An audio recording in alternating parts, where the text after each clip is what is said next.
Ladies and gentlemen, welcome to the Denice Show. As always, it is a privilege to have a former whistleblower, PHILIP Haney, a man that became the target of the Obama administration because he took a stand. He took a stand on behalf of the national security interests of the United States of America. And he took that stand with respect to the threat of Islamic terrorists against this country. And he's with us today, and we're going to talk about President Trump, because if you will recall, maybe having picked up the Washington Post, literally within minutes of the election of President Donald John Trump, the Washington Post declared it was time to begin impeachment against this Republican leader. And I believe because this president has taken such a stand against illegal immigration, abortion, wanting to reform Obamacare, bring down the price of prescription drugs, there's been prison reform, jobs created for everyone regardless of the color of their skin, their ethnicity, their religious choice. We have a man that's been tremendously effective, and it makes the Democrats angry. PHILIP Haney, welcome to the Denice Show. Let's talk about this today. Sure, I'd be glad to. Thank you. You're welcome. So I want to begin today, PHILIP, on this impeachment issue when only the Democrats in the House of Representatives vote to impeach President Trump on two grounds, abuse of power and obstruction of Congress. Those two issues, PHILIP, as you know and as I know, are not even mentioned in the United States Constitution, which is the supreme law of the land. And within Article 2 of the Constitution, the specifications regarding the president are outlined. So the president has broken no law, particularly anything related to the United States Constitution. So my question is this, PHILIP. Going forward now in the United States, is it going to be more likely that the majority in the House, be it Republican or Democrat, are going to charge future presidents with abuse of power when they disagree with that president's foreign policy? And we can point one quick example, if I may, is DACA. Everybody knows what DACA is. You know, former President Barack Obama acted like a king and with a stroke of a pen provided protection against deportation of young people that came with their parents illegally to this country. You know, am I right, PHILIP, that Republicans, when they were the majority, they could have impeached President Obama for that? Is that not correct? That's an abuse of power. Well, yes, abuse of the Constitution. Now, there is a paradox to it. I wrote an editorial called Impeachment is the Paradox of Liberty. Mm-hmm. It came out 2 or 3 months ago and talked about some of this. And looking back now on it, it's shines even brighter today than it did even 2 or 3 months ago. But, the Democrats, or I should say the Republicans, didn't reflexively insist that they were going to impeach President Obama after he was elected in his first term, and certainly not after he was inaugurated in his second term. There were Democrats that boycotted the inauguration because they didn't like President Trump. There were people that had never held office before, Rashida Tlaib, for example, right, who immediately, on winning the election, declared quite plainly, with obscenities included, that they were going to impeach the president. Now, where did that come from? Where did that mindset of a candidate who was in an election but had never actually held office before embed itself so thoroughly into her mindset, into her sense of purpose of why she was going to D.C., the very first thing that she said when she was at her victory party was that we're going to impeach the president. I believe it. Go ahead. I have an answer to that, but yes, go ahead. What's your response to your own question? No, I really would. It's a real question. I wondered, where does this come from? It didn't just pop up in her mind the day before she ran and won the election. Well, that's true. I believe it's because, and I think we were talking about this prior, I believe it's because this president came out, as I said at the beginning of the show, and really took a stand against illegal immigration and wanted to place a ban temporarily. It was a moratorium, which is a temporary stop on people coming from Muslim-dominant countries without being thoroughly vetted. There's nothing racist about it. It's a national security precaution. And I believe Rashida Tlaib really came against the president because, and as have other Muslims and Hispanics, because the president wants people to be thoroughly vetted before walking into the United States, so we know their background and are they going to contribute to this country or not. And as we know, then you have people like Al Green from Texas who had said how many times, 50 million times, that we have to impeach the president. He's in a perpetual state of hysteria about impeaching the president. And then Maxine Waters, impeach 45. If you encounter any supporter, you confront them. You run them out of the public places. They don't have a right to be there, which is another point to make. They're not just impeaching President Trump. But don't you get the impression? Everyone that supports him. Don't you get the impression sometimes, Philip, that these people are not thinking anything clear through? I mean, if they stop to think about the fact that this white man who is a Christian has now gotten more black people out of welfare and off the unemployment rolls than any other prior president of the United States of America. I mean, yeah, you just reminded me of something else. Remember, it was either the first or the second State of the Union. Yes. When President Trump gave a speech on the House floor. Yes. And the Black Caucus refused to stand and applaud, along with when everybody else in the whole building was. Right. When he was talking about the highest ever unemployment numbers for black people in America. Right. They didn't even. Now, I mean, where's that mindset coming from? It seems ignorant to me. Impeachment at that point. Right. And yet even when they have numbers laid in front of them, like a wonderful supper laid in front of them on nice china and silverware on linen tablecloth, they sweep it off the table. They don't want to eat it. No, I'm not going to eat it. I don't like it. The bottom line is power and money. They'd have to switch parties and become a Republican, because when the Democrats have been really shown to be what they are. They're a party that has really kept minority people down. They've kept them on welfare, and while they've kept people on welfare and on unemployment, they've raised our taxes. I mean, we're living here in California, Philip, and we're being taxed practically right out of our homes and businesses. I mean, so what you're saying that as a majority political party, they're oppressing the minority.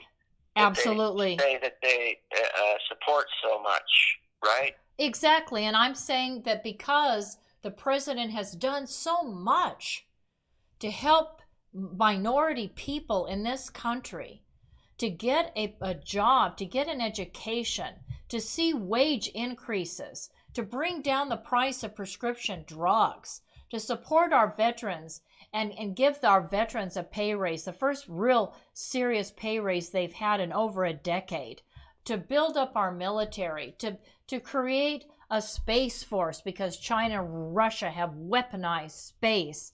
I mean, this president is doing so much to put the United States of America in a place of tremendous prosperity and growth and national security.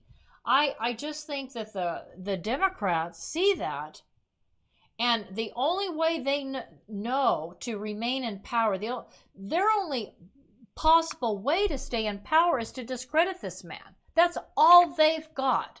That's their only card. A basic ideological conflict with the constitutional form of government. You know, they keep talking about that Trump is a threat to our democracy. Well, I don't know whose democracy they're actually talking about. I don't either. Because we don't have a democracy. We have a constitutional republic. And adding to the list, by the way, of other areas of improvement are judges, foreign policy, right, more judges, military, strengthening trade deals. Yep, right. And so, yeah, they have a fundamental worldview that wants to alter or abolish our current form of government. And yes, if they acknowledge that President Trump has accomplished anything, or they do what Juan Williams did today, as he's one of the Fox hosts. Yes. He said the strong economy is a legacy of Obama. Oh, that's a joke. And it was Obama that we should give credit to. That if there is and then Jesse Waters said to him, well, a couple, 2 or 3 weeks ago, when we were starting to hear a rumor of a supposed recession, you were quick to criticize Trump for leading us into a recession. Yeah, but which is it? Yeah, right. That the economy is strong, and it is stronger than essentially it's ever been. That's a paradox of the time we live in. We have the strongest economy practically that we've ever had as a country since the time we were founded. That somehow they can't accept that. Well, they can't accept it because it makes them look bad. And that's why I'm suggesting this is the only card they have is to discredit this president. But I want to get back to this question. I mean, with the Democrats using something that has nothing to do with the Constitution or congressional law and accusing the president of quote-unquote abuse of power, which you and I could spend the whole day talking about former presidents who we believe abuse power. And of course, obstruction of Congress. Anytime a president uses executive privilege, like President Trump has done, that could be called, quote-unquote, obstruction of Congress. If you have a checks and balances form of government, that's the way it's designed. If you end up on the wrong side of a decision from one of the other branches, you're going to feel like you were abused. Exactly. It's designed that way. Right. You know, to keep one branch from dominating the other political structure, right. Yes, of the other two. Right. And it actually works quite well. Yes. But do you think that we're going to see increasingly more impeachments going forward in the 21st century as a result of this? It depends on how the Senate handles it. Okay. If the Senate, in their process of addressing the articles of impeachment, how they frame it, and how they handle it, and what precedent they set. In other words, I'm going to try to paraphrase. If this ever happens again, this and this will be the consequences of this kind of abuse of power, meaning the abuse of the majority in the House. Just like yesterday, the FISA court came out and point blank said that the FBI had committed serious abrogation of authority, yes, and misled judges, and that they better fix it, and that means right now. Now, if the Congress does, or the Senate sets a precedent like that, then maybe not. Maybe it won't happen what you're saying. Right, however, possible. Yeah. If there are no clearly defined recognition of and defined consequences, then yes, it would be more likely that the impeachment would become just another hammer to attack the minority. Right, to attack the minority and to attack the President of the United States. And I really think all this boils down to these attacks by the Democrats has to do with policy decisions by the president. They hate it that the president is getting close to exposing the corruption of the Democrats. I want to share something that Giuliani said. Now, I believe this was in a tweet. He stated that he has evidence that corruption in 2016 was so extensive, it was the president's duty, and he underscores duty, to ask for a U.S.-Ukraine investigation. And Giuliani has stated that there was real cover-up by the Democrats, cover-up of their extortion, of bribery, of money laundering, that goes even beyond the Biden family and Joe and Hunter Biden, but includes... Well, you and I are ahead of the curve on this a little bit, because remember, 3, 4, 5 shows ago, we talked about the 113th Congress and the resolution that the House passed, which, by the way, got debated on the Senate floor, but it's never passed. Right. But nonetheless, granting the authority of the U.S. president to investigate what? Corruption in Ukraine. Right. And that was in the year 2014 and 15. That's like 4 or 5 years ago. There's no big mystery about this. It's as commonly known as, the Pacific Ocean. Well, it's been obvious for a long time that there's corruption going on in Ukraine, and that they gave the president, when it comes to decisions about foreign aid, the explicit permission and authority to consider that before signing on the bottom line. And that's all the President Trump was doing, and that is exactly what Giuliani is talking about. Now, did any of the Democrats during the impeachment frenzy take a breath and say, oh, wait, Giuliani's just come back with what looks to possibly be plausible evidence? No. The way they frame it as that President Trump's got this guy, Giuliani, he's just running around like a bull in a china shop over there in Ukraine, trying to dig up dirt on poor Mr. Candidate Joe Biden. That's all it is an abuse of his office. And by the way, you notice that they're not even citing the articles anymore. They're framing this as an urgent intervention in a lawless president who was elected illegitimately in 2016, and is, by golly, he's going to do it again when he gets elected, if he gets elected in 2020. They're not even talking about the articles now. They're trying to plant the seed in the mind of the American public that he's not a legitimate president. Never has been. And that if we don't stop him, by golly, we're going to have a fraud, as Nancy Pelosi called him, in the White House in 2020. I think it's important at this point to point out that Giuliani, I expect at some point soon going forward, he says he has, again, hundreds of hours and tremendous number of documents based on the research he's done that shows that the prosecutor in Ukraine, who was fired by the former president of Ukraine, apparently this man is coming forward. His name is Shokin. I'm really pleased to see it. Victor Shokin.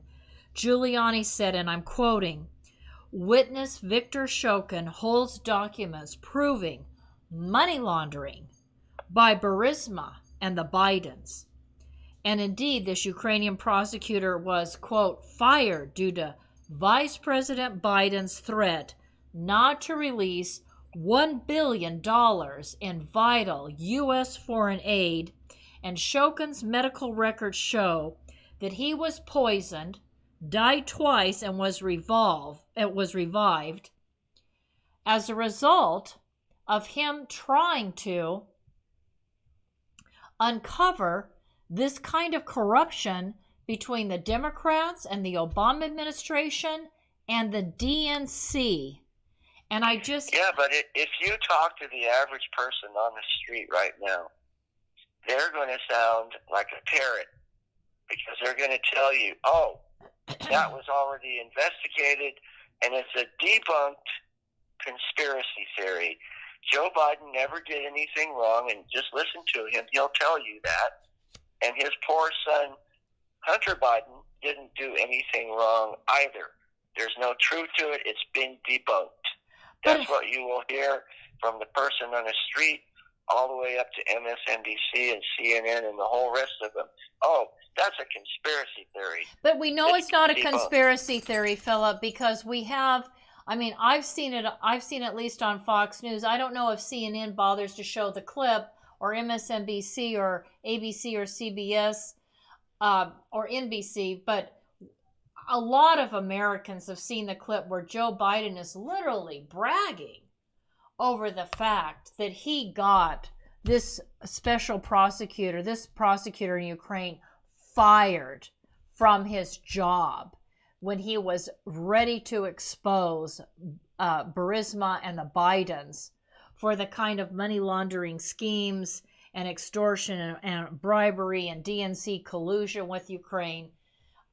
He was bragging about that. I mean, we've all seen that clip, right? Yeah, you know, you've seen it probably 50 times. Yeah, I've watched virtually everything. How long has it been now? 2 or 3 weeks. I did finally get to the point today and yesterday I couldn't take it anymore because they kept repeating the same thing. They're supposed to be debating the rules, and here they are restating the case. Yes. So I couldn't watch it. But, you know, laying the evidence on the table is kind of what we're talking about. Giuliani, you know, the videotape of Biden, you know, all the examples we've discussed today was exactly like it was in law enforcement when I was still active duty. Mm-hmm. I'm not like Giuliani, but I would lay information on the table. Look at this. This group is coming into America. That group is coming into America. This imam over there, or this group over there. They're doing this, this, and this. And people would look at me like, Haney, that's impossible. Haney, you're exaggerating. That you know. Well, could you show them the proof? Haney, you're being reckless. You know. Well, and it was exactly the same thing. You lay it on the table, and just like with this blatantly obvious information where Biden himself is saying that he did it. Right. And no, that's just a conspiracy theory. Well, I got the same reaction. It's in black and white. It's proven. Black and white. I've seen this 100 times already. And the only difference is it's gone on steroids now. Now you have a whole political party I call them political zombies. It's like they just have their arms out walking in lockstep. Yes, they do. Where are they going? Like a herd of zombies just walking across the country. Where are they going? Do you think they don't even know where they're going? Do you think the Senate is going to call Rudy Giuliani and provide this kind of evidence of Democrat collusion, DNC collusion, Biden collusion with the corruption in Ukraine? Do you think this is going to be brought out in the trial in the Senate, sir? Well, they might or they might not. It depends. With Attorney General Barr and Durham and any other people in the structure that might want to take it. Right. Okay. Aside from attaching it to the impeachment thing. Right. If they have a clear-cut avenue to approach it, they may not.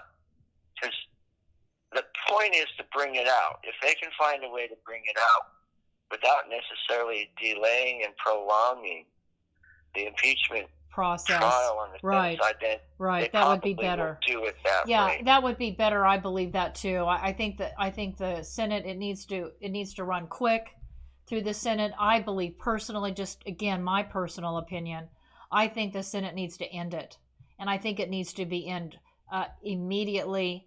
And Trump it needs to be over. He's willing to sit, literally go and good. He needs to be flexible, right?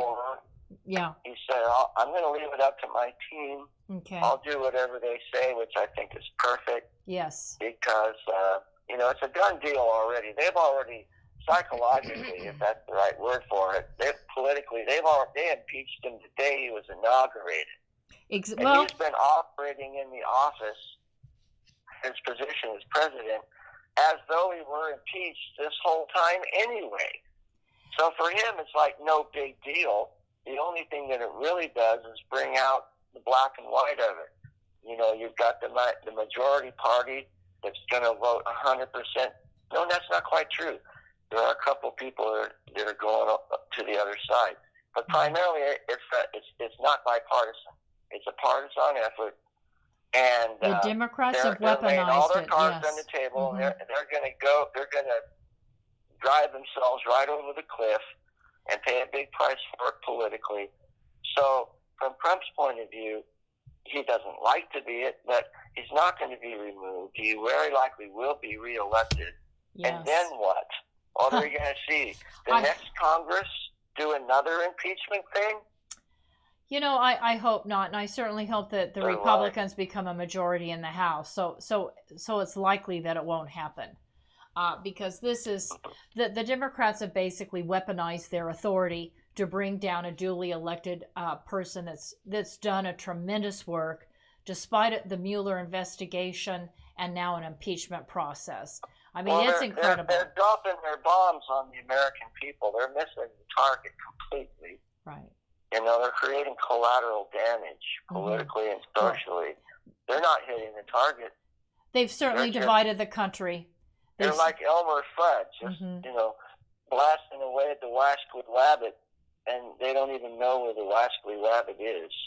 I think it's actually, you know, again, I like to get back to, I like the word weaponized. I just think they have weaponized their authority, and they're, because of that, and because of the fact that they're not extending any grace, that they're literally hanging on every single word of this president to see if in any way, shape, or form they can use it against him and somehow make him into somebody who's not doing more for this country than any other prior president in my lifetime. And it kind of reminds me of stories in the Bible. Okay. Where the enemies of Jesus, they follow him around everywhere. Mm-hmm. Did you say this? And did you say that? You know, did you say you were going to destroy the temple? Are you speaking against the law? What about this woman caught in adultery? What about this? What about that? And how did he handle it every time? He usually confronted them with their own stupidity, didn't they? He would ask them a question. Right. And you know, perhaps the president will get to that point where when he comes under attack, he'll turn it on them and ask them the question. Philip, well, that's what the Senate's for. That's right. Exactly what the Senate's for. That's right. Philip, thank you so much for coming on the broadcast today. We so appreciate it, and we just look forward to having you back on next week. Thank you, dear. I really appreciate it.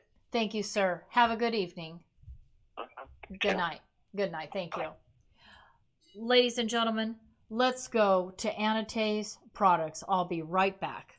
President Trump has correctly stated that economic security is national security. And in the Tehachapi Mountains of Kern County resides a United States defense contractor, Anatase Products. Here is the Silicon Valley of the aerospace industry, right here in East Kern. Anatase Products is a forward-leaning manufacturer and distributor of hardware sold to major defense and aerospace companies. We're talking about Boeing, Lockheed Martin, United Technologies, Northrop Grumman, Raytheon General Electric, and on the list goes, as well as to every United States ally worldwide, including Israel, America's most important strategic ally in the Middle East. And for everything that flies, Anatase Products is providing the parts. And with me today is the president of Anatase Products, Scott Baker.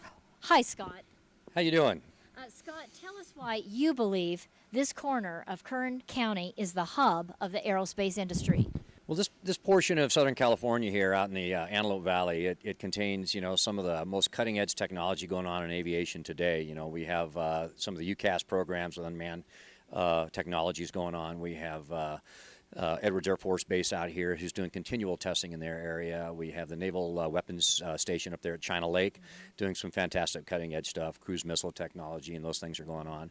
We have Scale Composites locally doing a lot of composite technology, which is new. We have SpaceX, which is a private one, putting a private entity putting things into space now.